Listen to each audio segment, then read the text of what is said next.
What's happening, guys? This is the Grandmaster Faster, and welcome back to Let's Play Pokemon Stadium. In this episode, we have quite the challenge before us. We're heading back into Gym Leader Castle. We have defeated all 8 gym leaders in the castle. So there's only one thing left for us to do. Challenge the Elite Four. Much like the gym leaders, the Elite Four are also profoundly tougher in round 2. So you better be prepared for some mayhem going into this. As usual, we're going to start off with Lorelei, the mistress of ice Pokemon. But she's, changed up her team a little bit. Now, in my practice run, she led off with her Wigglytuff, so I'm going to lead off with Tauros in response. She still has a bunch of water Pokemon, so Jolteon is going to be a good choice.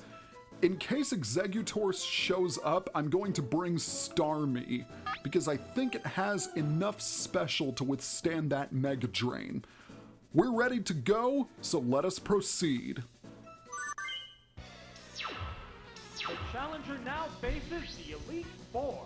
The first opponent is Lorelei. Okay, she didn't lead off with Wigglytuff this time. Well, I'm not really too worried because I'm confident that Jolteon can deal with this Articuno. Speaking of which, Articuno, Ice Flying type with the moves Ice Beam, Sky Attack, Toxic, and Double Edge. Its first attack will most likely be Toxic. It's gonna try and poison you as quickly as possible so that the poison will eventually KO you, or get to a point where you can easily be KO'd by another attack. Okay, she switched it out for her Exeggutor, which is rather unusual. Actually, it's not that unusual because Exeggutor does resist electric attacks. So I'm gonna switch back to Tauros, believe it or not, because remember, my Tauros knows Blizzard. Exeggutor is a grass and psychic type, which is definitely a weird combination. I've never mentioned that before. It is armed with Psychic, Mega Drain, Egg Bomb, and Seismic Toss. So that's a pretty good moveset for Exeggutor, I must say. Egg Bomb is rather weak, but if it uses Psychic and Mega Drain, yeah, be prepared for some high damage. Leech Seed can also be rather annoying since that saps your HP. But it doesn't look like Tauros is going to last too much longer, so I might as well go for a Hyper Beam, despite the fact that Blizzard is super effective. Probably won't do much damage to Exeggutor due to its defense. Well, that did a lot more than I thought it would. Certainly a lot more than Blizzard, for sure.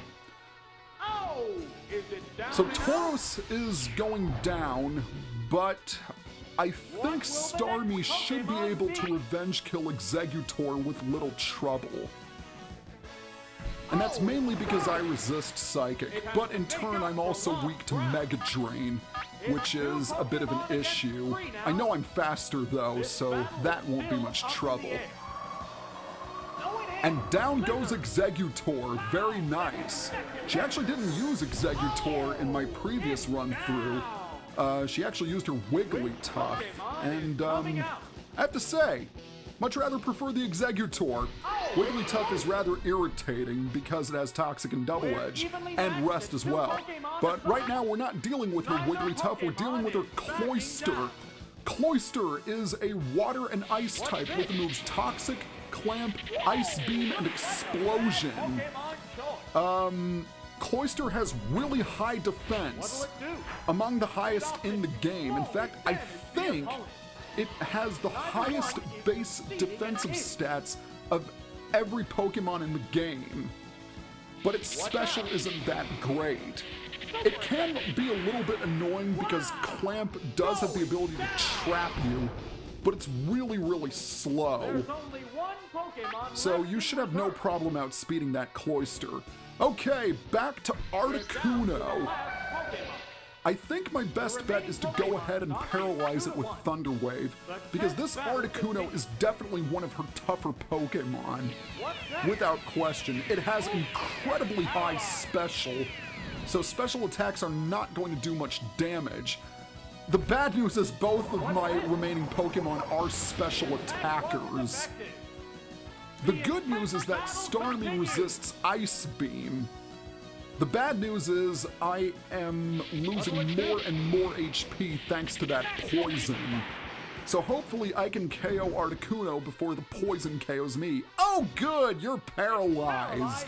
That's a nice turn of events. So let's hit you with another Thunderbolt. Eventually it's going to come to the point where it won't matter to use Recover because I'll lose so much HP from being poisoned. But if I can get one more Thunderbolt off this thing, I should be able to get rid of it. And thankfully I can't be frozen because I'm already inflicted with the status ailment, so that's even more good news. Ironically enough, I have to praise Articuno for poisoning me in the beginning. And I get a pointless critical, big surprise, but it doesn't matter since Articuno is down. And we have defeated Lorelei. 1 down and 3 more to go. So this video is starting off well enough, and since this is the Elite Four, you don't get any continues. It's just like the regular games. You have to defeat them all, or wait until you are defeated yourself. You gotta keep going. And we're gonna keep on going with Bruno here, who once again has upped his roster a little bit. Now he's got a Clefable and Slowbro, 2 Pokemon I really can't picture him using. A good number of his Pokemon, in fact 5 out of 6 Pokemon on his team, is weak against Exeggutor. But just in case Exeggutor goes down, I'll also bring Alakazam with me. Aside from that, I need a way to deal with that Clefable. That Clefable is going to be trouble. So I'm going to bring Tauros along for the ride. The next adversary is Bruno. He is one rugged opponent. He is one dogged opponent, and he is especially proving that by sending out his Machamp first. Machamp is a fighting type with the moves Earthquake, Submission, Hyper Beam, and Seismic Toss. That is a dangerous moveset, and right off the bat he uses the Hyper Beam. Well, that was unexpected, but thankfully Exeggutor does have some rather beefy defenses. And it looks like I'm gonna KO this Machamp because, of course, he needs some time to recharge. So I KO his Machamp without too much trouble, provided the Psychic hits, of course. There we go. Down goes Machamp. 1 down and 2 to go. I have to admit, Machamp does have a really cool looking sprite in Pokemon Stadium. It's bending its knees and its arms are ready to go. It's pretty cool. Alright, next Pokemon is going to be Slowbro. Slowbro is pretty irritating, let me say. It is a water and psychic type with the moves Amnesia, Psychic, Surf, and Thunder Wave. I'm gonna take a chance and try to use Sleep Powder on it in the hopes that, well, so much for my hopes then. Why did he decide to use Surf? I don't understand. And of course it gets a critical hit from an ineffective move, but why did it use Surf? I was much rather expecting it to use Thunder Wave. But Amnesia, Psychic, Surf, and Thunder Wave is a dangerous set of moves. And of course, it woke up right after I put it to sleep. I have no choice, I have to hit it with Mega Drain. But Slowbro is a beast. It's gonna boost its special with Amnesia over and over again and then slam you with powerful stab attacks. And I'm really surprised that it's not using Thunder Wave. And that's 2 critical hits in a row it's gotten with Surf. I don't know how that works. but all I can do is just drain its HP over and over and over again. What now? Now, since he sent out Slowbro, I don't think he has his Clefable with him. Because if that were the case, he would have sent it out already. What a furious battle! Because Clefable does have Ice Beam, which could cause trouble for Exeggutor. And he would have done that when Machamp had fainted. So I'm guessing he has one of his other 3 Pokemon with him instead. But there's only one way to find out. What is it going to be? He is going to send out Hitmonlee, so I was correct. He didn't have his Clefable. Hitmonlee is a fighting type with the moves High Jump Kick, Mega Kick, Seismic Toss, and Double Team. This thing is packing some pretty strong attacks. High Jump Kick in particular is quite powerful, especially coming off Hitmonlee's attack. But of course, it doesn't have much special to back it up. I should also mention that if High Jump Kick misses, the attacker will take recoil damage, because as the game states, it keeps going and going until it crashes. But Bruno has been defeated without too much trouble. 2 down and 2 more to go. Let's move on to battle number 3. Alright, we've got Agatha coming up, the mistress of ghost Pokemon. Although some people will tell you that she's a poison-type specialist, I think she's a ghost-type specialist because she uses Alolan Marowak in Pokemon Let's Go, Pikachu and Eevee. But, yeah, enough talking about other games, let's get a move on. 3 poison types means that Alakazam is going to be really helpful. But I don't want to lead off with it. Instead, I'm going to lead off with Jolteon just in case that Gyarados shows up. And then I'll bring Alakazam. And I kind of want to bring in Starmie as well, because that Jinx is going to be trouble for my Exeggutor. So I'm going to go with that instead. Well, actually, no. I just thought of something. I'm going to lead off with Jolteon. I'm going to bring Alakazam, and I'm going to bring Tauros instead of Starmie. And that is because Tauros has Earthquake. Next up, Agatha, another daunting foe. What strategy will work against this wily lady? Well, that was a pretty fortunate opening to the battle, because Agatha is leading off with Gyarados, Water and Flying type with the moves Fire Blast, Earth, Fire... Okay, that's completely pointless now. Oh, gonna go for Venusaur instead. That was a good call. Venusaur is it's a grass and poison type. I gotta get my words straight. Venusaur is a grass and poison type with moves Double Edge, Solar Beam, Sleep Powder, and Mega Drain. Obviously, Alakazam is the best Pokemon to battle against it. I am mixing up my words. This video is taking its toll on me. Oh dear, Sleep Powder, that's not good. And of course, it hits me. Now, will I be as fortunate as Bruno to wake up right after I'm put to sleep? No, she's gonna switch again. Okay, that's rather interesting. So she's gonna switch over to her Gyarados, and I have a feeling that Gyarados is going to attack with Hyper Beam.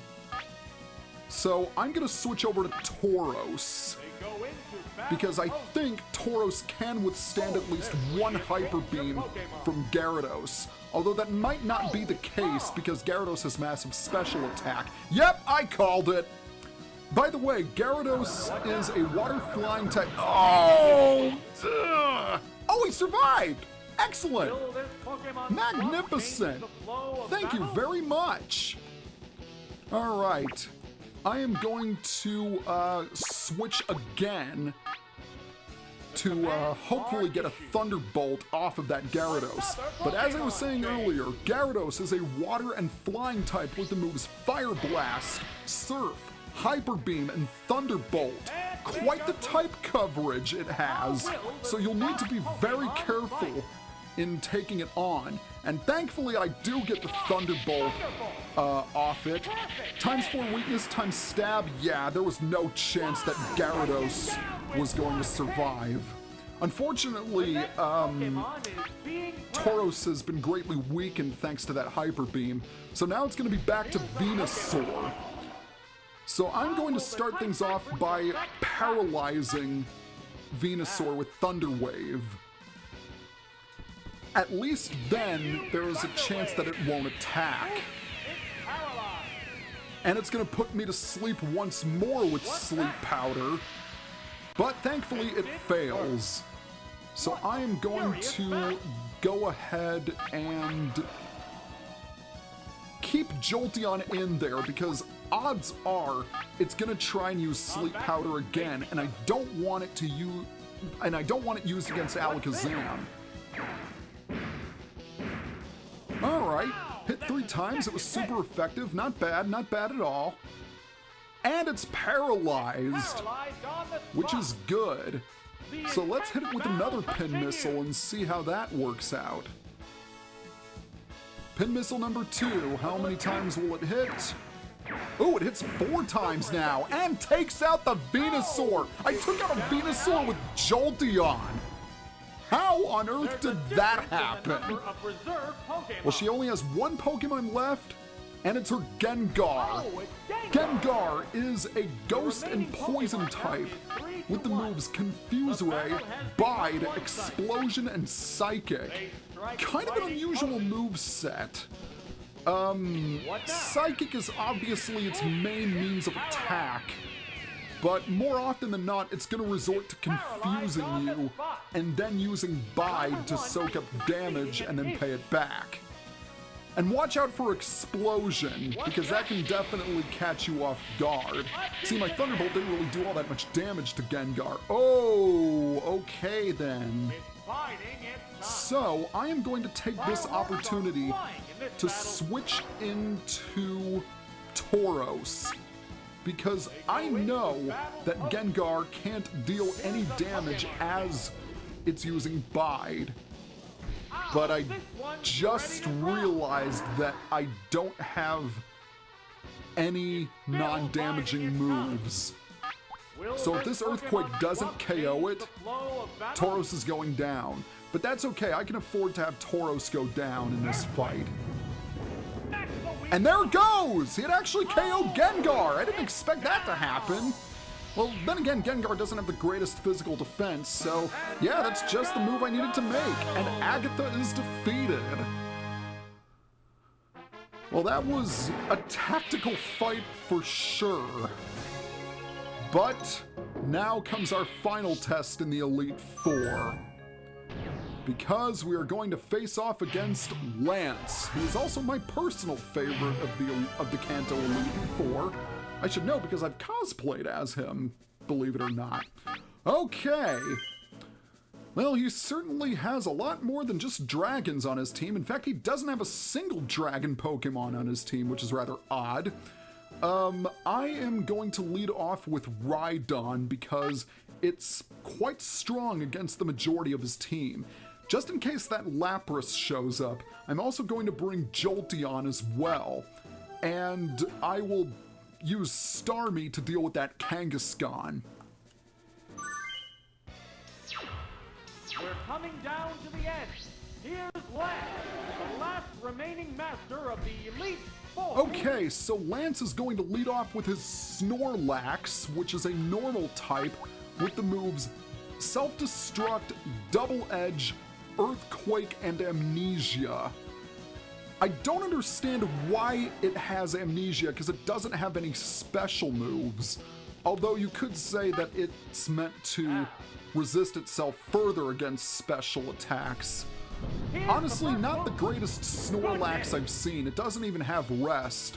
So I should be able to take it down in theory.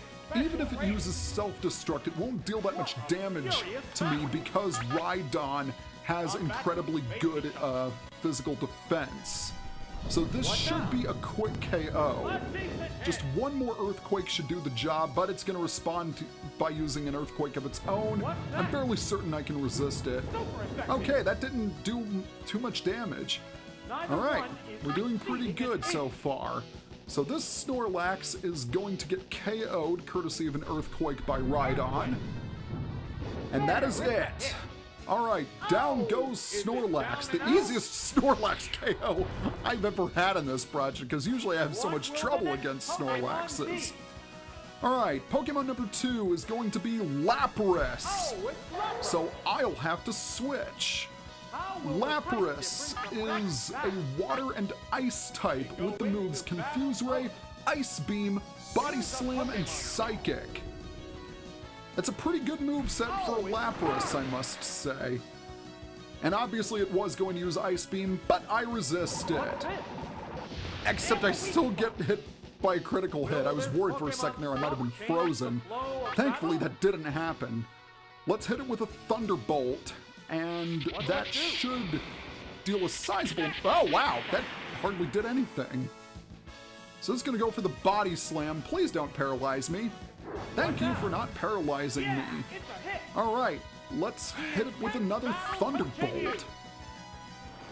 Really no need to use Thunder Wave on Lapras, because A, it's faster than it's slower to me. A critical hit when I need it for once. There's a difference in the number This is proving to be the easiest battle so far. I'm sorry, Lance, you're kind of a pushover. Well, now we have to deal with his Electabuzz. So first things first, I'm going to paralyze it. Electabuzz is an electric type with the moves Thunderbolt, Thunder Wave, Psychic, and Seismic Toss. Hopefully, with this thing getting paralyzed, it won't outspeed my Rhydon. But I'm going to hit it as hard as I can with a Blizzard in hopes that it does some damage. Enough damage that Rhydon can KO it with an Earthquake. Alright, that was okay. I was hoping it could have been better. Oh, fully paralyzed! Excellent! Most excellent! Let's hit it with another Blizzard. And see how much that does, or see how much I can lower its HP. Okay, down to 112. That should be enough for Rhydon to KO it, but it's fully paralyzed a second time! Am I going to KO this Electabuzz with a Starmie? I must ask. No, it is Blizzard. Oh, not quite. 11 HP. Well, it was nice while it lasted. Starmie, I salute you. You done good. So down goes Starmie at long last. Well, I shouldn't say that because it really helped me. Okay, Rhydon, take it away. Now, Electabuzz does have Psychic, and that can definitely catch you off guard. But, and if it does hit you with Psychic, then it's gonna deal a bunch of damage if you're using a Pokemon like Rhydon. But I won't have to worry about that because Electabuzz goes down. So overall, Lance was a cinch. I'm sorry. That was a joke. That was the easiest fight in the entire Elite Four. Well, that is it. We have defeated the Elite Four. And that means only one trainer is left for us to battle. We received the key from the Elite Four and opened the gate to the upper floor where our rival is waiting for us. But we're gonna fight him in the next video. Hey, did you like what you saw? Then be sure to follow me on Facebook and Twitter for updates on my videos. Also, do you want to record LP videos like me? Then check out my kit page for my go-to equipment for recording.